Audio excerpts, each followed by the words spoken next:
শব্দ হতেই সদর দরজা ধরে দাঁড়িয়ে পড়ল তে। চোখের সামনে যে দৃশ্যগুলো দেখতে পেল তাতে হাত পা ঠান্ডা হয়ে যাচ্ছে ওর। দৌড়ানোর জন্য একটু স্বাভাবিক হতে পারছে না সে। বুকের হৃৎপিণ্ড যেন লাফ দিয়ে গলায় বসে গেছে। বারবার ঢোক গেলেও খসখসে গলাটা সিক্ত করতে পারছে না। নিঃশ্বাসের টানে বারবার বুক ফুলে হাঁপাচ্ছে। আরও জোর খাটিয়ে দৌড়ানোর দরকার। জাংকুককে আটকানোর জন্য সেই শক্তিটুকু খরচ করতে কুণ্ঠিত নয় তে, কিন্তু এতখানি দৌড়ে এসে গলাটা নিঃশ্বাসের টানে ছিঁড়ে যাচ্ছে যেন। টিপ টিপ করে কাঁপছে বুকটা।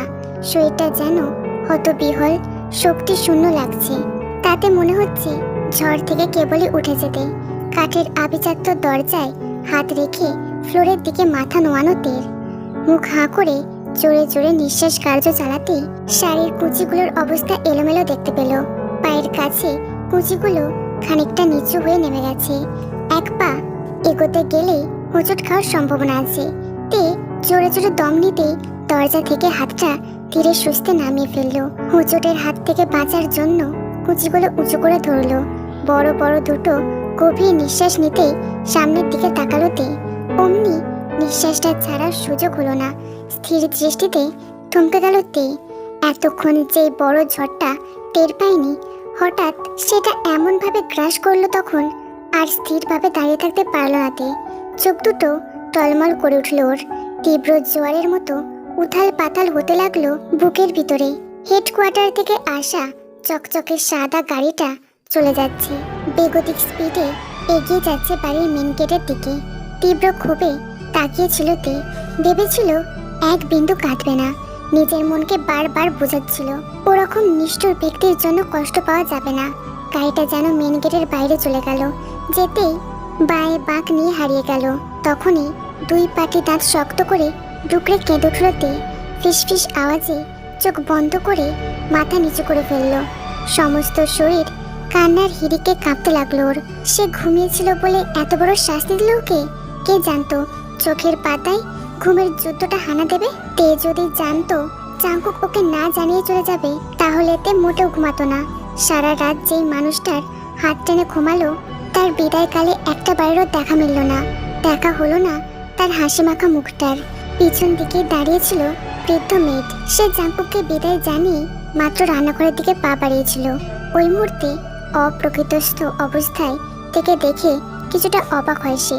পরক্ষণে যখন আসল ব্যাপারটা ধরতে পারে ততক্ষণে গাড়িটা ছেড়ে দিয়েছে। দেখে সদর দরজার সামনে ওভাবে ফুপিয়ে কাঁদতে থেকে প্রচণ্ড উদাস হয়ে গেছেন উনি। নিজের বয়সটা যদি আগের মতো ক্ষমতা বলে থাকতো তাহলে সাইকেলে প্যাডেল হাঁকিয়ে থামাতে যেত চলন্ত গাড়িটা। খোলা দরজার বাইরে এক পলকের জন্য দৃষ্টি দিল সে। হেডকোয়ার্টার থেকে আসা বিশেষ গাড়িটা দৃষ্টিসীমার মধ্যে নেই। নির্দিষ্ট গন্তব্যের দিকে গাড়িটা চলে গিয়েছে। এক বুক হতাশা নিয়ে সশব্দে নিঃশ্বাস ছাড়লেন বৃদ্ধ। থেকে অসহায়ভাবে কাঁদতে দেখে মনটা আরো গুটিয়ে যাচ্ছে। নিরুপায় মনে শক্ত হয়ে আবারও কাজের দিকে রওনা দিলেন। কিন্তু হুট করে কি যেন ভেবে সদর দরজার বাইরের দিকে তাকালেন। অমনি বৃদ্ধ প্রচণ্ড উত্তেজনায় স্বর গুলিয়ে ফেলল। থরথর করে কাঁপতে থাকা হাতটা তেকে ডাকার জন্য উঠল, কিন্তু বৃদ্ধ একটু কথা বলতে পারল না। বিস্ময়ের ঘোরে মুখে হাত চাপা দিল। একবার কান্নারত তের দিকে তাকালো, আর একবার বাইরের দিকে তাকিয়ে নির্বাক দৃষ্টিতে চেয়ে রইল। বাড়ির বাইরে থাকা সুগা, জিন, আয়ু, যিশু চরম আশ্চর্য হয়ে ভুরু কুচকে ফেলল। জিন কৌতূহল থামাতে না পেরে সঙ্গে সঙ্গে বলে উঠল, এ কি অবস্থা, গাড়ি যে ফিরে আসছে। জিনের কথা শেষ হতে না হতেই সাদা গাড়িটা ইউটার্ন স্টাইলে ঘুরে এলো। আয়ু সহ সবার মনে কৌতূহল জাগিয়ে তুমুল স্পিডে ভিতরে ঢুকে পড়লো গাড়িটা। সবার সামনে দিয়ে ধুলো ওড়াতে ওড়াতে ড্রাইভারের বিশেষ দক্ষতায় গাড়িটা সদর দরজার কাছে গিয়ে একদম সিঁড়ি ঘেঁষে থামলো। কয়েক সেকেন্ডের ভিতরে যে তাঁবুটা খেলা চললো সেই খেলা দেখে অবাক হয়ে তাকিয়ে রইল সবাই। যেইতে ক্ষত বিক্ষত মন নিয়ে কাঁদছিল সে এখন সদ্য থামা গাড়িটার দিকে সব প্রশ্নের দৃষ্টিতে তাকিয়ে রইল। সাদা রঙের গাড়িটা নতুনের মতো চকচক করছে, চকচক করছে গাড়িটার প্রতিটা কাঁচ। ভিতরে যে ব্যক্তিটা বসে আছে তাকে বদ্ধ জানলার জন্য দেখা যাচ্ছে না। গাড়িটার দিকে অবাক দৃষ্টিতে তাকিয়ে আছে সবাই। সবার মধ্যে আকাশ সমেত কৌতূহল কাজ করছে। জিহো বাদে সবাই তখন নিজেদের মধ্যে চাওয়াচাই করছে। জিন কপাল কুঁচকে সদ্য স্থির হওয়া গাড়িটার দিকে এগিয়ে গেল। জিনকে দেখতে পেয়ে জানালার কাঁচ একটু যেন নামলো। কৌতূহলীতে দূর থেকে দুজনের দিকে তাকিয়ে আছে। ফাঁকা হওয়া জানালাটার মধ্যে দিয়ে কি যেন কথাবার্তা চলছে, কেউ জানে না। মিনিট দুয়েকের কথা বলার পর জিন যেন স্বাভাবিক হলো। তার কৌতূহলী মুখটা যেন সব প্রশ্নের জবাব পেয়ে শান্ত হয়ে গেল। জিন কিছু খোলাখুলি না বলে সুগাদের ইশারা দিয়ে ভিতরে যেতে বলল। সুগারা আরো আশ্চর্য হয়ে গেল, কিন্তু জিনের কথা অমান্য করলো না কেউই। বিষয়টা প্রথম প্রথম কেউই বুঝতে পারল না, কিন্তু আয়ু যখন ছোট্ট একটা ইঙ্গিত বোঝালো তখন সবার কাছে জলের মতো পরিষ্কার হয়ে গেল। তের পাশ দিয়ে যাওয়ার সময় সবাই মুচকি মুচকি হাসছিল। তে ওদের হাসির কারণটা তখনও ধরতে পারেনি। হতবাক তে অবুঝের মতো তাকিয়ে তাকিয়ে সবার যাওয়া দেখছিল। এর মধ্যে ধরাস করে খুলে গেল দরজা। অন্যমনস্কতেই দরজা খোলার প্রবল আওয়াজে মৃদু ভঙ্গিতে শিউরে উঠল। তৎক্ষণাৎ মাথা ঘুরিয়ে গাড়ির দিকে দৃষ্টি দিল। সঙ্গে সঙ্গে দেখতে পেল গাড়ির সামনের সিট থেকে অদ্ভুত পোশাকের লোকটা বেরিয়ে আসছে। লোকটাকে ড্রাইভার বলা হলেও তার পোশাক আশাক মোটেও স্বাভাবিক ড্রাইভারের মতো না।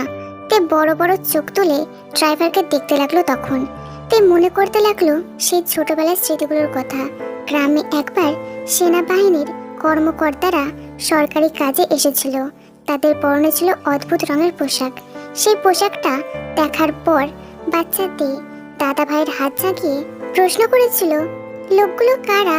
প্রত্যুত্তরে গঙ্গীয় মুচকি হাসি দিয়ে নাতনির ছোট্ট ছোট্ট আঙুল দুটো আদরে আগলে ধরে বলেছিল, দাদু ভাই, ওরা সেনাবাহিনীর লোক, ওরা দেশের জন্য কাজ করে। দাদা ভাইয়ের মুখ থেকে অমন উত্তর শুনে অবুঝতে আবার তাদের দিকে তাকায়। তাদের প্রত্যেকের কাছে থাকা বিশাল বিশাল বন্দুক দেখতে পেয়ে ভীষণ ভয় পায়। সেই বন্দুক দিয়ে প্রচুর মানুষ মারা যায়, এমন ঘটনা দাদার মুখে শুনে যেতে। সেই থেকেই তাদের দেখলে ভীরুতা কাজ করে ওর মনে।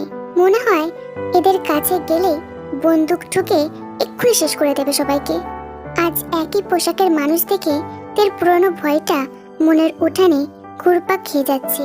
মাঝে মাঝে ধাক্কা দিচ্ছে হাতুড়ির মতো ঠিক বুকের বাম দিকটা। থেকে কাঁচুমাচু করতে দেখে ড্রাইভার একটু অপ্রস্তুত হলো ঠিকই, কিন্তু অফিসারের বউকে সম্মান দেখানোর উদ্দেশ্যে মাথাটা নিচু করে সালাম ঠুকলো। ড্রাইভারকে অমন অবস্থায় দেখার জন্য মোটেও প্রস্তুত ছিল না তে। এদিকে তার যে কুচির অবস্থা নাজেহাল হয়ে গিয়েছে, সেই দিকে যেন বিন্দু মাত্র খেয়াল নেই ওর। ড্রাইভার নিজের কাজ সমাপ্ত করে সোজা বাড়ির অন্য দিকটায় চলে যেতে লাগলো। এমন ভঙ্গিতে যেতে লাগলো যেন আগে যথা আজ্ঞা পেয়ে গেছে ড্রাইভার। পাখির কিচির মিচির ডাক ছাড়া দ্বিতীয় কোনো শব্দ ছিল না তখন। পরিবেশটা সোনালি রোদের আলোয় ঝলমল করছিল খুব। সোনালি আলোটা কাঁচের জানালায় তির্যকভাবে পড়তেই তের চোখ ধাঁধে উঠল। তৎক্ষণাৎ চোখ দুটো ছোট ছোট করে আধবোজা করে ফেলল তে। চট করে ডান হাতটা চোখের উপর রেখে তির্যক আলোটা আড়াল করার চেষ্টা করলো। চোখের উপর ছায়া পেতে চোখ দুটো খুলল তে। আঙুলের প্রতিটা ফাঁক দিয়ে দৃষ্টি চলে গেল গাড়ির চকচকে জানালায়। কাঁচটা ধীর গতিতে নিচে নামছে এখন। যতই নিচের দিকে নামছে ততই বেড়ে যাচ্ছে তের বুকের ধুকপুকুনি আওয়াজটা। তে নিজের সবটুকু চাহনি দিয়ে জানলার ভিতর দিকে দৃষ্টি দিয়ে তাকালো। চোখের সামনে ওই মানুষটার মুখ যতই পরিদৃষ্ট হচ্ছে ততই বা হাতের মুঠোয় ধরা কুচিগুলো ভয়ঙ্করভাবে মুষ্টিবদ্ধ হয়ে যাচ্ছে। বিস্ময়ে বড় হচ্ছে তের চক্ষু তারা, নির্বাক হচ্ছে মুখের ভাবভঙ্গি। জেল দিয়ে সেট করা চুলগুলো আজ অন্য দিনের তুলনায় স্মার্টলি ব্যাকব্রাশ করা। গাল দুটোর অবস্থা ক্লিন শেপ দেখা যাচ্ছে। চোখে ব্রাউন সানগ্লাস লাগানো তার। মুখে কোনো হাসি নেই। সজাগ চাহনিটা আর চশমার জন্য দেখা যাচ্ছে না। মুখটা কেমন শক্ত কঠোর করে রেখেছে।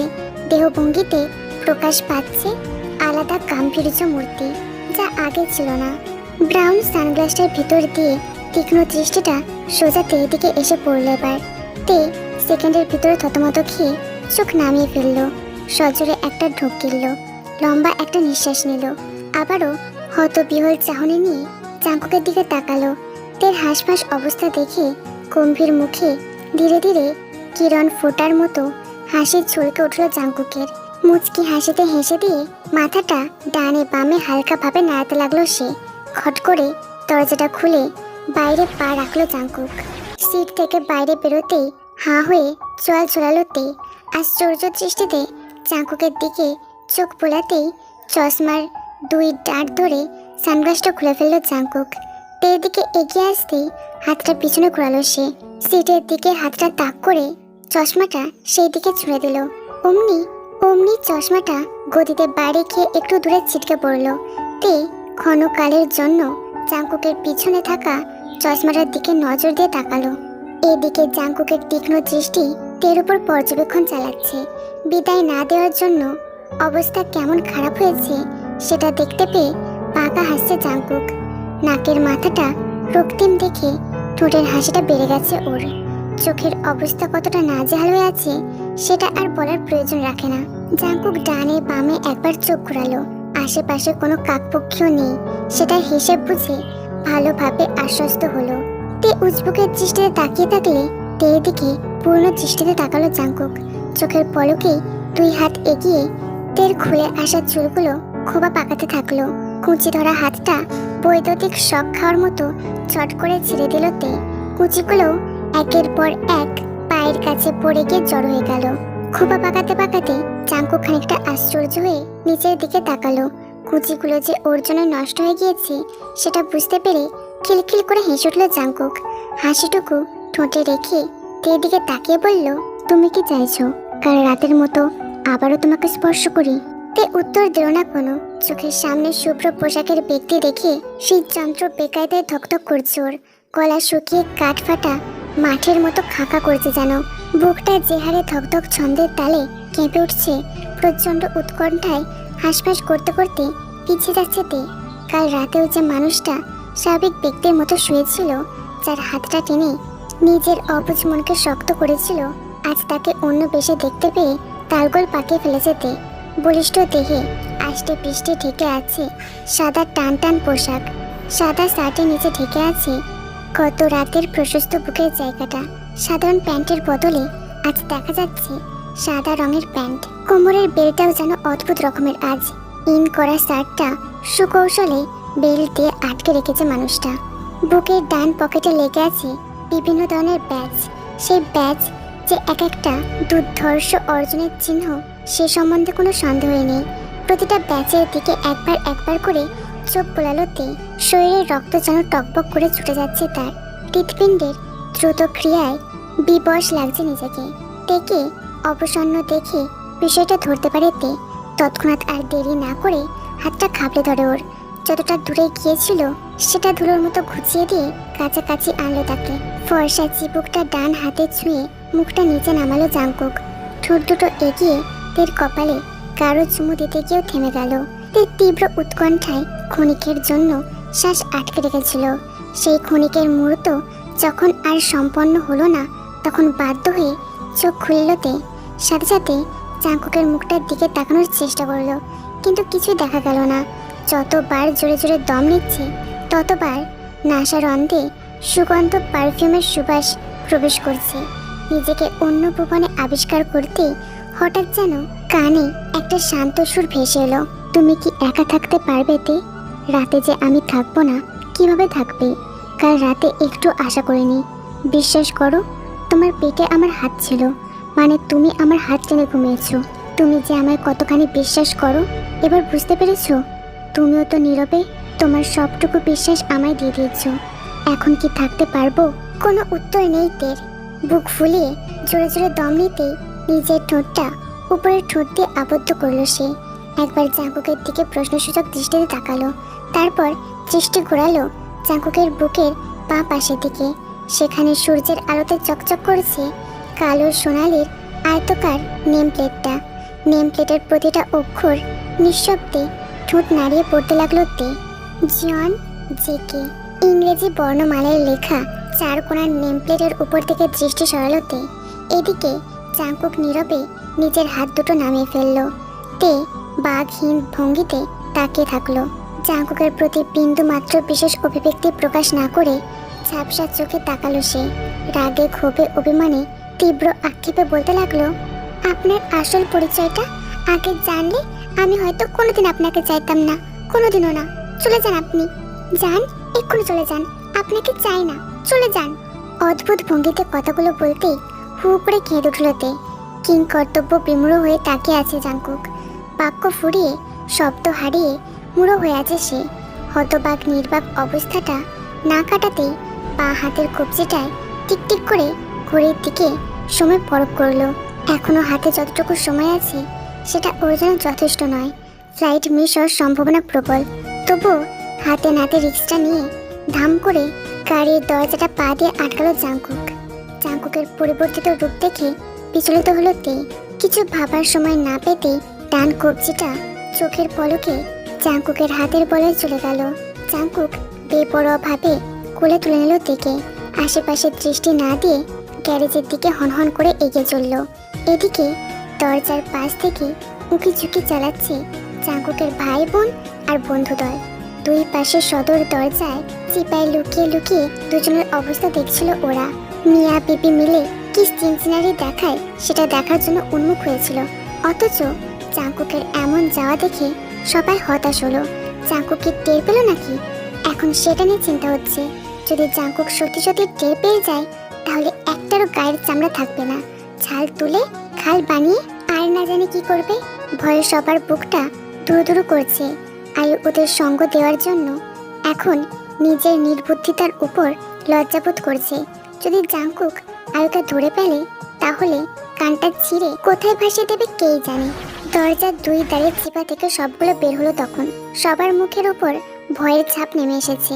মুখগুলো কালো হয়ে ভয়ের আশঙ্কায় উসকুস করছে। তখন সুবিন চিচি ভঙ্গিতে মাথায় হাত দিয়ে বলে উঠল, তোরা কি নাস্তার সময় আমার জলে কিছু মিশিয়েছিলি? আমি কি নেশা করেছি? লে হালুয়া, এটা কি করলাম? এখন যদি জাংকুক ধরে ফেলে আমাদের মান ইজ্জত কই থাকবে? কোন মুখ নিয়ে ওর সামনে বন্ধুর পরিচয় দিমু? শালার পুত্র আমারে লাথাইয়া শেষ করবে। সুবিনের কথা শেষ হতে না হতেই রাগী সুরে সুকা বলে উঠল, আমি বারবার তোদের না করেছিলাম, বারবার বলেছিলাম এমন শয়তানি করিস না। ওরা জামাইব, ওদের প্রাইভেসিটা অ্যাটলিস্ট ছেড়ে দে। তোরা কি ভুলেও আমার কথা শুনেছিলি? এখন ভয় পাচ্ছিস কিসের জন্য? ইয়নো বলে উঠল, আরে ভাই থামো তোমরা, প্লিজ এমন করো না। আপাতত থামো। আগে দেখো জাংকুক ভাই গ্যারেজে ঢুকেছে। ওর হাব ভাব দেখে তো মনে হচ্ছে ভাবির গলা টিপে ধরবে। আয়ু বলল, কি বিপদ হলো এটা? কেন হলো? ভাইয়া এই মুহূর্তে রেগে যাওয়ার শুভ লক্ষণ না। আমরা যেটা নিয়ে ভয় পেয়েছিলাম সেটাই কেন হলো? যদি তে রানী আন্টি আর তার ভাগ্নির ব্যাপারে জেনে যায় তখন কি হবে? আর কত ঝামেলা হবে রে ভাই। কেউ কি এ ব্যাপারে ভেবেছো? আমরাও তো আর থাকছি না, তোমরাও তো চলে যাচ্ছ। তে তো তাহলে একটু শান্তি পাবে না সুগা ভাই। আমি আর ভাবতে পারছি না সামনে কি হবে, কেই জানে। টেনশন আর থাকা যাচ্ছে না।